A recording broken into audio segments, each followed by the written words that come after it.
It's been 2 years after a vote enshrined abortion and reproductive health care in the Michigan Constitution. While abortion access is on the ballot in some other states, some of Michigan's youngest voters say it's an issue influencing their vote.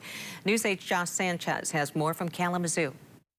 State election officials tell me more than 12,000 people between the ages of 18 and 21 have registered in Kalamazoo County alone this year.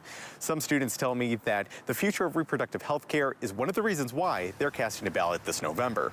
Courtney Cotter is a Kalamazoo College sophomore and says women's rights and health care are her top issues. The patchwork across the country on tight abortion restrictions is a worry of hers.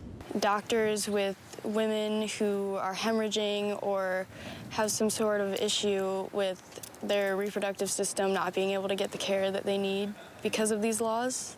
Over at Western Michigan University, Riley Wagner echoes those feelings. Depending on who gets to office, I kind of want to make sure that I'm making a great choice for maybe a future decision that I might have to make. Maybe like I'm sick, or maybe if I want to have kids, my kid's sick and I need to be able to get the care that I need. It's that type of momentum groups like Planned Parenthood Advocates of Michigan are trying to tap into. Young People Program organizer Allie Ingalls was on campus earlier this week as part of the Get Out the Vote event with several other progressive groups. Among the free tote bags and buttons, Ingalls says hearing stories from states where abortion is tightly restricted is adding to the push. Especially with the stories of like Amber Thurman coming out, where we know that people are dying because of abortion bans in other states.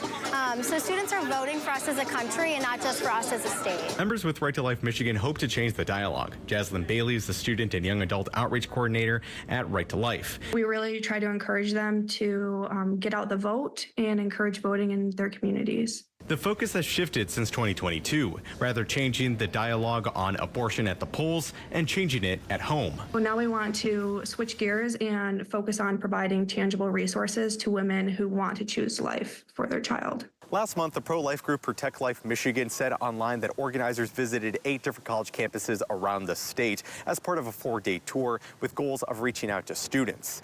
Ballot measures concerning abortion access are going up to voters in 10 different states this coming Tuesday. In Kalamazoo, Josh Sanchez, News 8.